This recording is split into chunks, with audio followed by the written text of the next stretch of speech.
a queda da União Soviética, o colapso do mercado japonês de ações, o surgimento do terrorismo muçulmano, o estouro da bolha das empresas dot-com em 2000 e a crise financeira de 2008.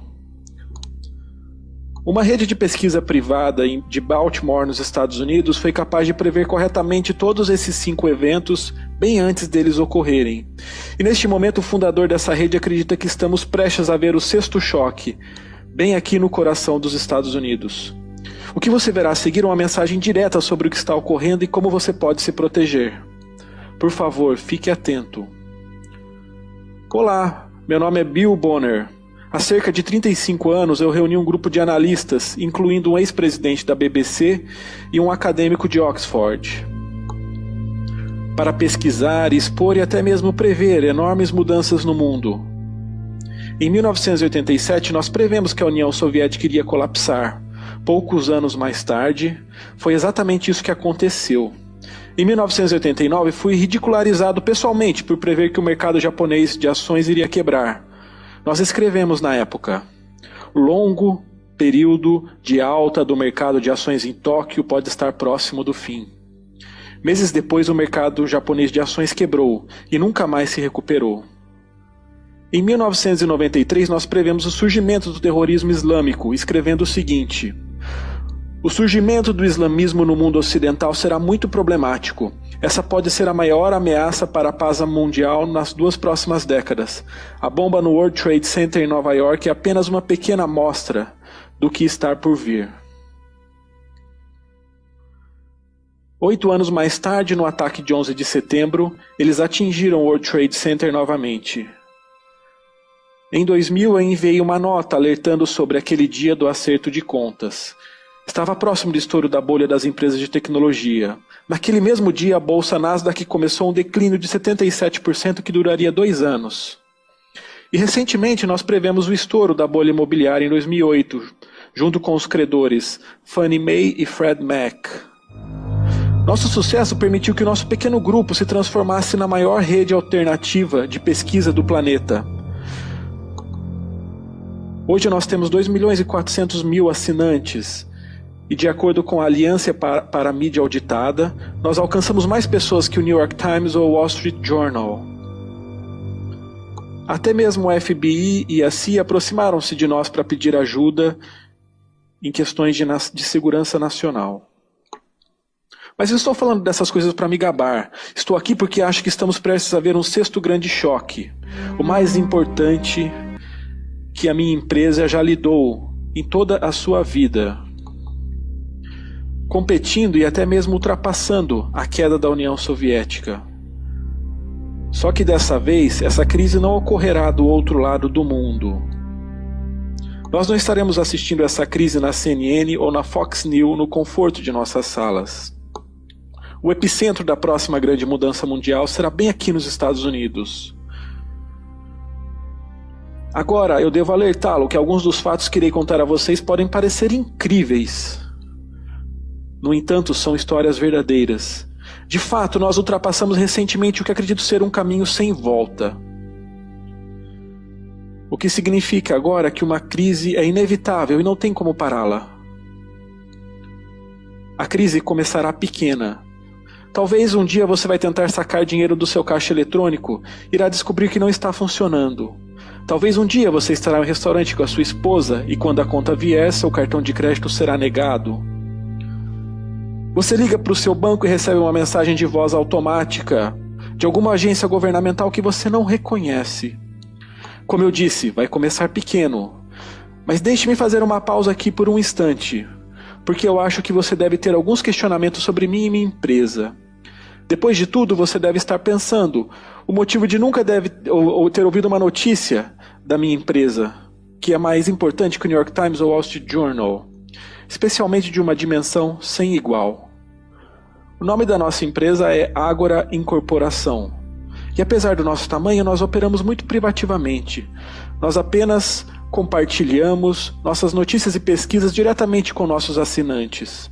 Nós não temos uma TV a cabo, jornal, não fazemos anúncios em revistas e nem patrocínios em estádios de esporte.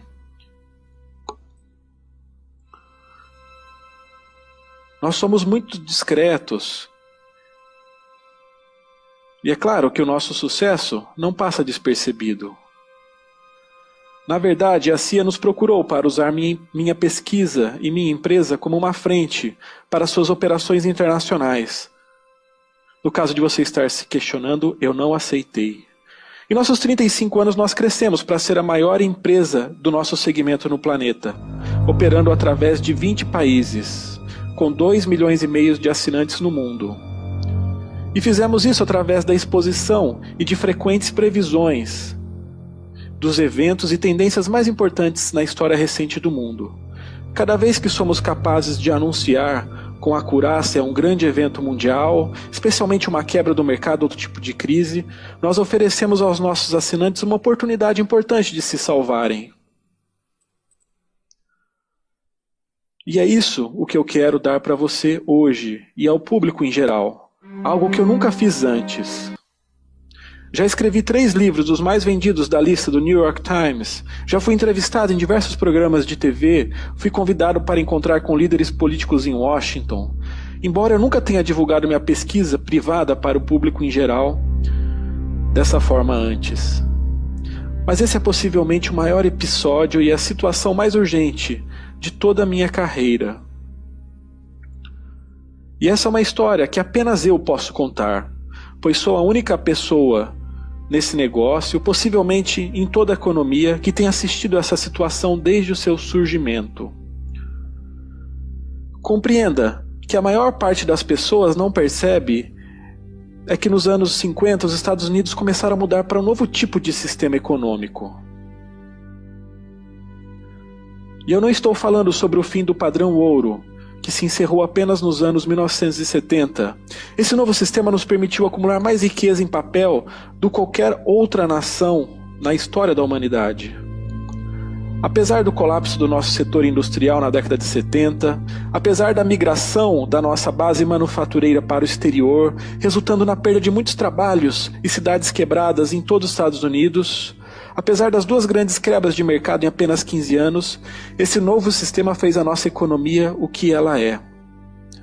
É isso o que mantém nossas luzes acesas, nossas prateleiras de mercado abastecidas, nossos postos de gasolinas abastecidos, a seguridade social em dia e a lucratividade dos nossos investimentos.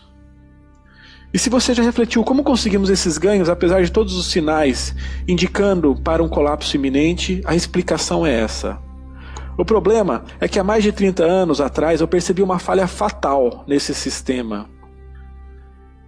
E como esse sistema continua crescendo, a falha também continua crescendo. Mais e mais, o tempo todo. E agora eu acredito que atingimos um ponto sem retorno. Quando esse jogo de cartas ruir, o que será um choque em todo o sistema, isso irá perturbar a nossa vida de forma que você nunca pensou ser possível. De uma hora para outra, sua própria conta bancária será bloqueada. Você será incapaz de sacar dinheiro ou depositar um cheque. Suas ações cairão de forma descontrolada. Você não será nem capaz de acessar o seu dinheiro da Seguridade Social. Como um vírus, isso irá se espalhar para a nossa cadeia de abastecimento de comida, causando uma escassez maciça nas cidades e subúrbios. A mesma coisa irá ocorrer com a nossa rede de postos de combustíveis. As rodovias americanas ficarão silenciosas e vazias.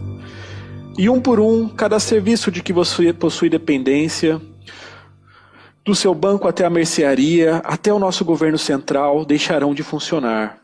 Você não será capaz de sacar dinheiro e sem dinheiro não poderá comprar comida e combustível. E o que acontecerá então com os Estados Unidos? Como uma sociedade, somos agora mais do que nunca dependentes de conveniências, de serviços governamentais gratuitos ao invés de nosso próprio trabalho duro, dependentes de crédito ao invés de nosso dinheiro suado. O que acontecerá quando as pessoas não puderem usar seus cartões de crédito? Quando elas não podem dirigir para obter suas necessidades, quando não houver combustível? Quando você só poderá confiar com dinheiro em caixa e parece que ninguém tem dinheiro em caixa? Você será capaz de confiar nos seus vizinhos, os seus amigos de cidade? Ultimamente eu não tenho tanta certeza disso. Agora, eu percebo que para alguém que não tem estudado por isso, por 35 anos, a ideia de uma séria crise como essa atingindo os Estados Unidos não pode ser possível. Depois do que eu irei te dizer, eu acho que você terá uma nova opinião. Literalmente, o seu caixa eletrônico não irá funcionar. Você digita a sua senha, o dinheiro não sai. Você recebe seu contra-cheque e não consegue sacá-lo. Essas são palavras do arquiteto dos planos de resgate aos bancos em 2008 nos Estados Unidos. O informante do Departamento do Tesouro, Sr. Neil Kashkari. O que ele está descrevendo é uma crise que você e eu estivemos muito próximos de experimentar há apenas alguns anos atrás. Se isso soa familiar ao que estou descrevendo, é por um bom motivo. O ex-secretário do Tesouro dos Estados Unidos, Tim Geithner, disse: "Nós chegamos muito perto. Era possível ouvir o medo e o pânico, porque todos que vivem nesse mundo e têm um negócio naquele momento sabiam que estávamos no limite de perda de capacidade de funcionamento do nosso sistema."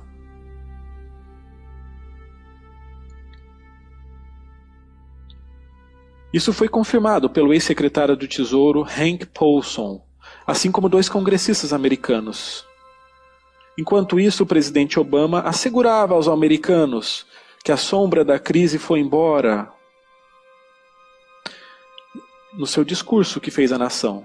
Recentemente me deparei com um pequeno vídeo de Janet Yellen, atual presidente do Federal Reserve, que admitiu abertamente que os Estados Unidos estão ainda encarando uma ameaça muito real. Ela diz o seguinte: "Nós podemos nos encontrar em uma espiral devastadora." Ela continua a assegurar a todos que o Federal Reserve está completamente no controle da situação. Mas a verdade é que, pelos seus próprios padrões, a política do Fed não funcionou. De fato, registros oficiais indicam que os níveis mais altos do nosso governo já gastaram 4,5 trilhões de dólares para conter essa ameaça, mais do que nós gastamos na Segunda Guerra Mundial. É uma tentativa desesperada, e eu não acho que eles terão sucesso. Como eu escrevo, a economia americana está ainda em uma crise. Mesmo com o maior estímulo de inserção de dinheiro novo e crédito na história da humanidade. Temos muitos empregos para os chefes, muitos menos empregos para os chefes de família de que tínhamos há 15 anos atrás, e as famílias estão com rendas mais baixas. Mas deixe-me voltar um segundo e explicar exatamente o que nós estamos enfrentando e como nós descobrimos isso em primeira mão. Até agora eu aposto que você já ouviu algumas teorias de conspirações e teorias excêntricas de pessoas que não possuem todos os fatos. Talvez você já viu algumas datas específicas para o começo de uma crise. Se sim, você não está sozinho. Existem muitas pessoas que sabem lá no fundo que algo não está certo nos Estados Unidos, que tem sido um lugar diferente desde 2008. Embora essas pessoas não possam diagnosticar o que está ocorrendo exatamente, ou o que virá no futuro, porque não é apenas Obama, ou a dívida nacional, ou a ameaça ao dólar, há um problema muito mais profundo. É por isso que as centenas de especialistas da internet que você ouviu estão geralmente errados. Eles apontam apenas os sintomas e não a ameaça real. Enquanto isso, a mídia convencional está quase ignorante do perigo em que estamos inseridos. Eles não entendem o que está ocorrendo. Entre isso e a história de recuperação oficial vinda de Washington, não são poucos os que sabem que a grande maioria dos americanos não tem ideia da ameaça que o nosso próprio governo tem gastado trilhões de dólares para tentar conter essa crise. Então é por isso que a minha empresa existe. E isso que me traz aqui hoje, para lhe dizer a verdade, como nós a vemos. E a verdade é que o que está errado com os Estados Unidos não começou em 2008, ou uma década apenas antes disso. Deixe-me começar do início, quando eu descobri um terrível segredo sobre nossa economia. Como eu disse antes, eu comecei trabalhando na área política. Na capital americana eu trabalhei com um dos grupos lobistas mais influentes da época, que é a União Nacional dos Contribuintes. Tudo isso enquanto eu cursava Direito na Universidade de Georgetown. Nós movemos uma das maiores ações de classe que já existiu contra o secretário do Tesouro, a Secretaria do Tesouro, e influenciamos os governos dos estados para aprovar emendas nas contas orçamentais.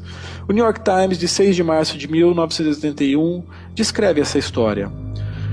A ação para propor uma emenda constitucional requerendo o equilíbrio do orçamento federal iniciou novamente.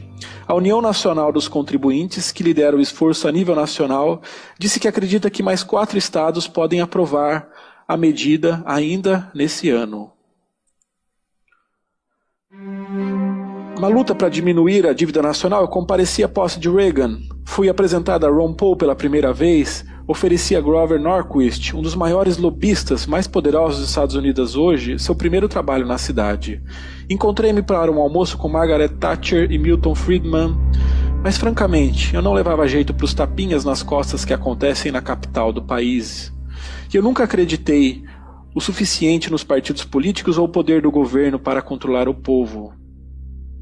Desde então tive uma mudança sincera sobre a nossa dívida nacional. Mas aqui está o ponto. Existe apenas 1 trilhão e 200 milhões de dólares, dinheiro físico, em todo o mundo. Não estamos certos quanto disso está aqui nos Estados Unidos. Existem estimativas de que 50% a 75% do nosso dinheiro está em contas bancárias no exterior ou em posse de governos estrangeiros. E muito do dinheiro que resta no país é chamado de dinheiro morto, que é o dinheiro guardado nos colchões ou depositados em cofres de segurança. De fato, a quantidade de dólar americano sendo acumulado dessa forma é a quantidade chamada de dinheiro morto, cujo valor está no mais baixo da história. Ao todo, deve haver tão pouco como 250 bilhões de dólares em circulações nos Estados Unidos. Imagine o que acontece se os credores tentam recuperar o valor de 50 trilhões em crédito, que é o valor de crédito da economia americana. E existe apenas 250 bilhões de dólares circulando. Você vai ao caixa eletrônico, você tenta sacar dinheiro, mas não há mais dinheiro lá. Suponha que você tenha uma linha de crédito de 10 mil dólares no seu cartão. Se o sistema de crédito não funciona, você também poderá estar quebrado. Dólares tornam-se super escassos, os preços sobem rapidamente, os bancos vão falir. De fato, seria apenas uma questão de 3 horas para o nosso país inteiro entrar em colapso. Eu sei que isso deve soar como algo impossível, mas eu sei que isso pode acontecer por um fato. Olha só, a última vez que nosso sistema de crédito esteve à beira do colapso, foi exatamente isso o que quase aconteceu. Eu sei, eu estava assistindo. Então a minha rede inteira de analistas e pesquisadores em todo o globo também estava assistindo. Hoje eu quero que você vá ao caixa eletrônico, quero que você saque todo o dinheiro que conseguir. Essa foi uma citação do senador Richard Burr, de Carolina do Norte, presidente do Comitê de Inteligência do Senado. Na sexta da quebra em 2008, ele ligou para sua esposa Brooke para dizer a ela que não iria para casa naquele final de semana. Ele tinha negócios urgentes a resolver na capital. Ele também deu a ela uma instrução muito importante. Vá a um caixa eletrônico e saque todo o dinheiro que conseguir. Na Califórnia, o chefe executivo da PINCO, o maior fundo de investimento do mundo, estava dizendo o mesmo para sua esposa. Ele disse: vá a um caixa eletrônico, não tenho certeza se os bancos abrirão amanhã. E ela disse para mim: você deve estar brincando. Eu disse: não. Sei que isso pode soar extremo, mas o que você pode não saber é que naquele momento, os Estados Unidos estavam apenas horas distantes de um choque total no sistema. Às 11 da manhã, o Federal Reserve percebeu que centenas de bilhões de dólares começaram a desaparecer da economia americana. Uma perda maciça de confiança no sistema induziu grandes investidores a tirar seu dinheiro fora, enquanto eles ainda podiam. Como resposta, o governo começou a injetar bilhões para tornar líquido o sistema e assistiu impotente como aquele dinheiro sumiu sem deixar um traço. O congressista Paul Kanjorski lembra, em reuniões, em pânico com o secretário do Tesouro Hank Paulson e o presidente do Federal Reserve Ben Bernanke, com portas fechadas em Washington naquele dia. Mais tarde ele admitiria que se não ocorresse um esforço de última hora, a economia inteira dos Estados Unidos teria se afundado às 2 da tarde daquele dia. Está chocado? Eu sei. Especialmente porque a maioria das pessoas não percebeu como passamos próximo de uma quebradeira em larga escala. Ou como perto ainda estamos disso. Perceba que essa situação nunca foi resolvida de verdade. Ao invés disso, ela apenas piorou. Há um estudo da McKinsey que afirma que há 57 trilhões de dólares a mais de dívidas do que havia em 2017. E isso está crescendo cada vez mais. De fato, essa dívida está sendo artificialmente inchada pelo Banco Central e outros bancos centrais do mundo. Conforme você pode ver no gráfico, nosso sistema de crédito atual começou por volta de 1950. No fim da década de 70, indústrias americanas tradicionais, como a de carro, aço, televisão, rádio e até mesmo de computadores, foram para fora do país.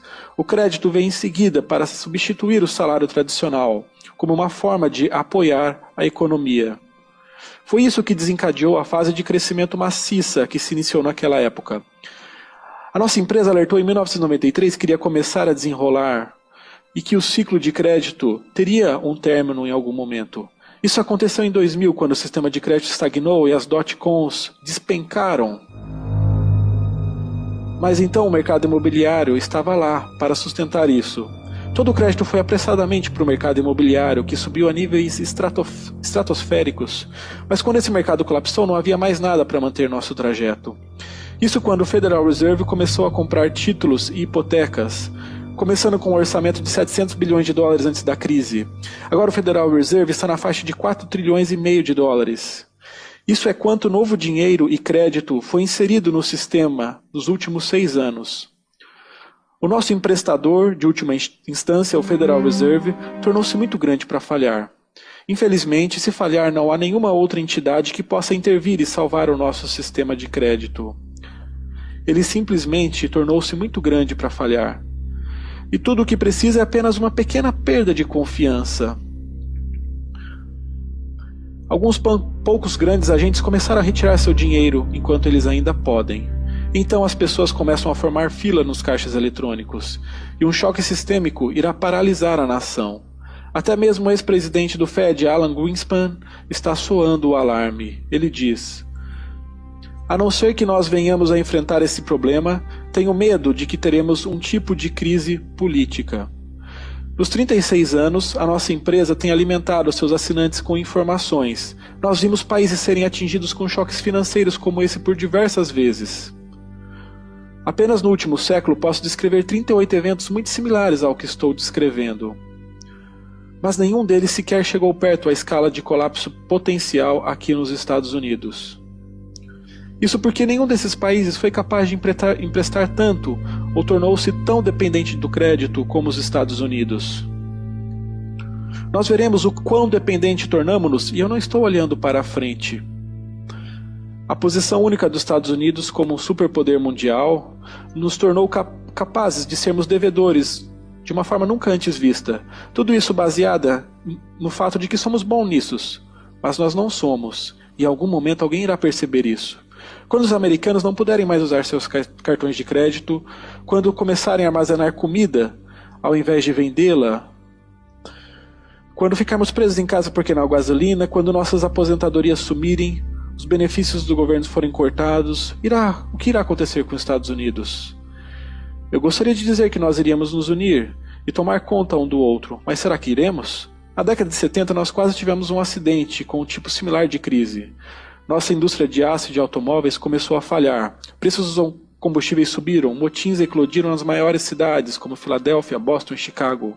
Uma mulher, adolescente na época, lembra, trabalhando num posto de gasolina, ela diz que foi cercada por uma gangue nervosa um dia, depois que o posto ficou sem combustível. Em termos de crise econômica, aquele evento foi minúsculo comparado ao que estamos enfrentando hoje. Mesmo assim, chocou profundamente o nosso país. Você consegue imaginar um colapso completo nos Estados Unidos de hoje? Onde a raiva contra a polícia está atingindo o ponto mais alto, onde adolescentes podem usar a internet para convocar rápidos motins em poucos minutos, onde metade da população não paga impostos e depende de ajudas do governo federal, onde estudantes com dívidas para as faculdades não conseguirem emprego. Veja o que acabamos de ver em Baltimore, em Ferguson, Nova York, Auckland e outras cidades no último outono, com pessoas presas por qualquer desculpa, por saquear lojas e quebrar janelas. Quanto tempo você acha que essas mesmas pessoas vão abster-se de roubos e violências quando não conseguirem uma refeição? Eu não acho que por muito tempo. Tudo isso pode parecer incrível, mas eu vi crises desse tipo ocorrerem muitas vezes ao redor do mundo. Por causa da natureza do meu negócio, eu já morei em 3 continentes e visitei provavelmente 100 países. Por exemplo, muitas pessoas pensam na Argentina como um país pobre. O que elas não sabem é que antes dos Estados Unidos tornarem o superpoder dominante no planeta, a Argentina era um dos seus principais competidores. Era muito parecida com os Estados Unidos, com recursos similares, uma população similar, um espírito similar de livre iniciativa e liberdade. De fato, a Argentina estava crescendo mais rápido que os Estados Unidos. A sua capital, Buenos Aires, foi colonizada por imigrantes, vindos da Irlanda, Itália e Alemanha. Ela combinava a rica agricultura e indústria de Chicago, com as avenidas, parques e construções de Paris. Alguns anos atrás eu comprei um rancho de gado isolado na Cordilheira dos Andes, na América do Sul. Então eu passava regularmente por Buenos Aires nas minhas viagens até lá. E eu conheço o país muito bem. Ao caminhar nas ruas você verá metrôs decadentes, que eram estado da arte muitos anos atrás, grandes e lindas construções pichadas, janelas quebradas, carros antigos que já foram de linha um dia. Lixo jogado na beira das estradas. É como se uma guerra tivesse destruído tudo. Por que isso? Porque foi uma crise financeira muito similar ao que eu vejo se aproximar dos Estados Unidos. Na verdade, quando você olha para os danos que eventos como esse podem causar, não é se admirar que o nosso governo já tenha gasto 4,5 trilhões de dólares. Isso é mais do que custou para libertar a Europa. Bem, eu posso te dizer que o tio Edward teria sentado em sua varanda com um pacote de 6. Veja, os homens precisam acreditar que coisas irão acontecer mais ou menos como sempre foram, que o sol irá nascer, as plantas irão crescer, que as chuvas virão. Se não acreditássemos, não poderíamos cultivar alimento ou comprar casa, ou abrirmos negócios ou fazer muita coisa. É claro, acreditar que nunca nada irá mudar é de verdade uma forma de ilusão. Totalmente racional, mas necessário para a nossa sobrevivência. O problema, no entanto, é que às vezes as coisas mudam muito. E estamos despreparados quando mudanças realmente grandes estão por estourar. As pessoas recusam acreditar no que está ali bem em frente delas. Advogados chamam isso de cegueira voluntariosa. Os psicólogos chamam de viés à normalidade. É por isso que enquanto eu estava alertando os nossos assinantes sobre a bolha.com, por exemplo, muitas pessoas achavam que nunca estourariam. Um livro famoso na época, Dow 36.000, argumentou que o mercado de ações estava mais barato do que nunca. Um artigo publicado no Jornal Atlântico disse: preços das ações pode dobrar, triplicar ou até quadruplicar amanhã, ainda pode não ser alto bastante. Então, repentinamente, Nasdaq começou a despencar e caiu 77% do seu valor. Hoje estou vendo a mesma cegueira voluntariosa aqui nos Estados Unidos. As pessoas acreditam que nossa economia baseada em crédito pode continuar crescendo para sempre, que podemos continuar emprestando e gastando dinheiro que não existe. Eles acham que a dívida pode crescer mais rapidamente do que a renda de forma indefinida, mesmo que seja matematicamente impossível. E agora funcionários de alto escalão do governo estão em uma luta desesperada para continuar esse modelo funcionando. E o fato é que eles já usaram todas as ferramentas que possuem. Eles mantiveram o crédito barato, reduzindo a taxa de juros próximo a zero. Quanto mais eles podem baixar a taxa se o sistema apresentar problema, eles já expandiram os gastos do Fed em 542% em apenas poucos anos. O que mais eles podem fazer? A história é cheia de pessoas que pensavam que eram exceção, assim como a maioria dos americanos acredita hoje. Essas histórias sempre desenrolam da mesma forma. As pessoas pensam que as regras não se aplicam a elas. Elas pensam que pode fugir com algo que ninguém mais tem. Nossa economia baseada no crédito não é diferente. As regras ainda se aplicam. Crédito não é dinheiro real, é apenas o lado oposto do débito. Você adquire muita dívida, você quebra. E muitos americanos estão prestes a aprender essa verdade eterna pela forma mais difícil. Não podemos construir o maior sistema de crédito da história do mundo e esperar que isso dure para sempre. Eventualmente alguém perde a confiança. De fato, já vimos isso antes, bem aqui nos Estados Unidos. Em 1819, pessoas nos Estados Unidos começaram a perceber que os bancos estavam sempre tentando se livrar de honrar os depósitos em dinheiro vivo. Eles lhes davam IOU ao invés disso, supostamente tão bem quanto o dinheiro real. Mas as tentativas de resgatar essas notas por dinheiro de verdade foram bloqueadas ou estagnadas de alguma forma. Repentinamente, o dinheiro em caixa começou a ser precioso, com os bancos tentando cobrir o fato desesperadamente de que eles não podiam honrar os seus depósitos. Eles não tinham dinheiro suficiente. Quando a população americana, junto com os credores estrangeiros, perceberam isso, um terço do dinheiro americano desapareceu em buraco negro. A região ocidental ficou sem dinheiro completamente. Eles tiveram que mudar para um sistema de troca utilizando grãos. O preço dos imóveis e das terras despencaram do penhasco, assim como as rendas dos aluguéis. Você não podia vender nada porque ninguém tinha dinheiro para comprar de você, e ninguém arriscaria um empréstimo porque não havia dinheiro suficiente para recuperar o dinheiro de volta. Cerca de metade do dinheiro do país desapareceu. O resultado do colapso econômico estendeu-se para a década seguinte. E nós somos sortudos, porque o nosso país ainda era jovem. E o colapso aconteceu antes de o problema ser mal o bastante para causar um estrago permanente. E naquela época muitas famílias eram autossuficientes, e toda a economia funcionava com dinheiro, não com crédito. Hoje, a história é bem diferente.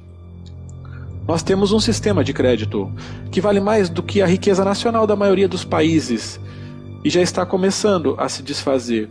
Desde aquela manhã de 2008, quando o Tesouro percebeu bilhões desaparecendo da economia americana, o Fed tem mantido uma luta desesperada para manter esse evento escondido das pessoas.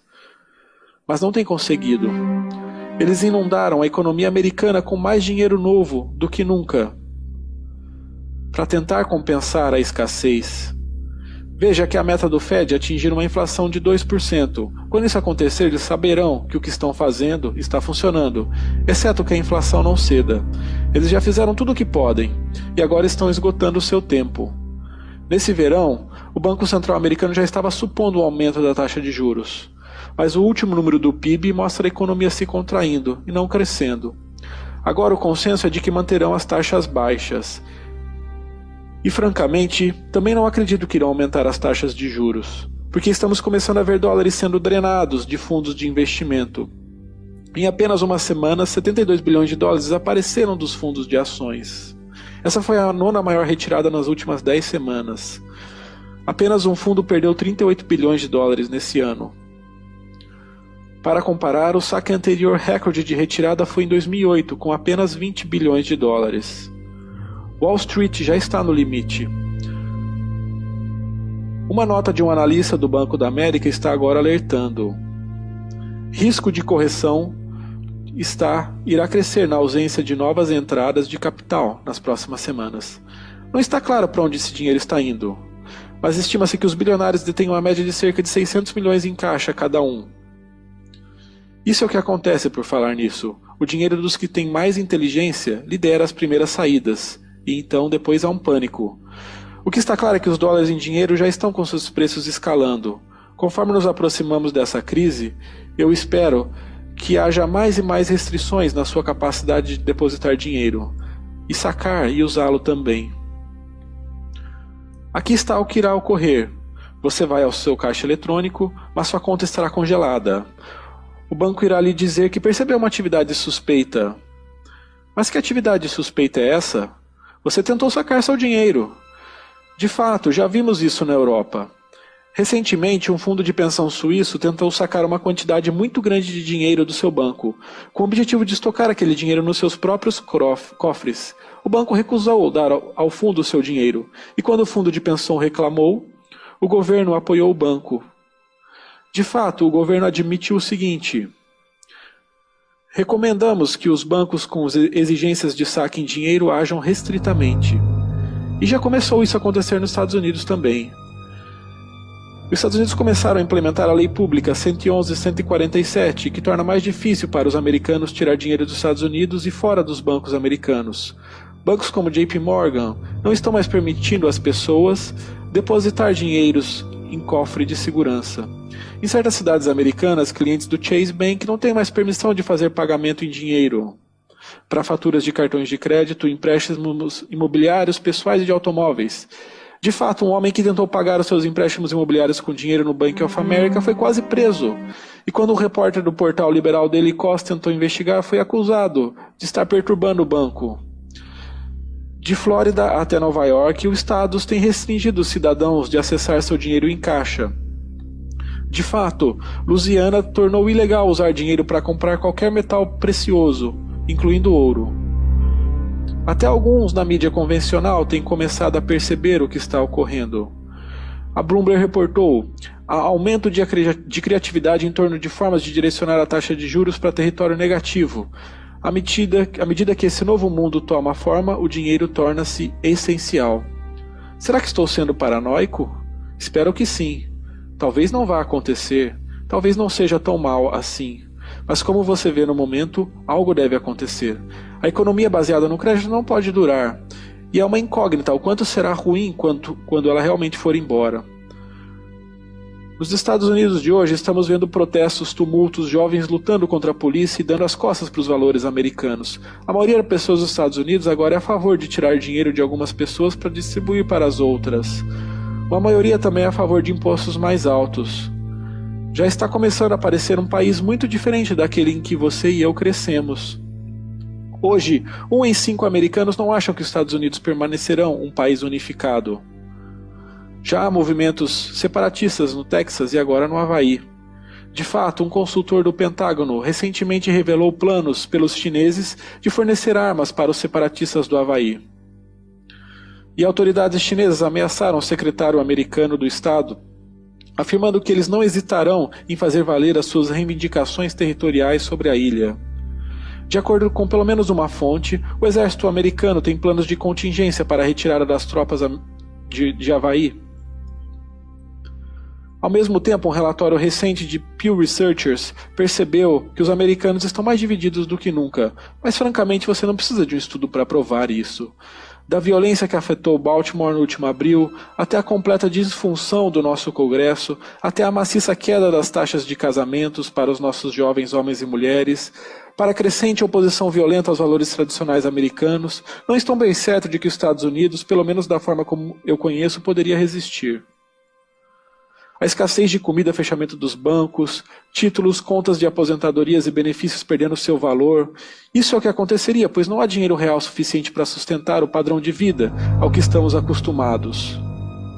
Perceba que se você juntar cada dólar do país, você teria menos dinheiro que o PIB da Finlândia, e não muito menos que o PIB da Grécia. Nossa economia funciona com crédito, não dinheiro. Em uma crise de crédito, que certamente está chegando, crédito é a primeira coisa a desaparecer. A segunda coisa que desaparece é o dinheiro. Então você tem problemas reais.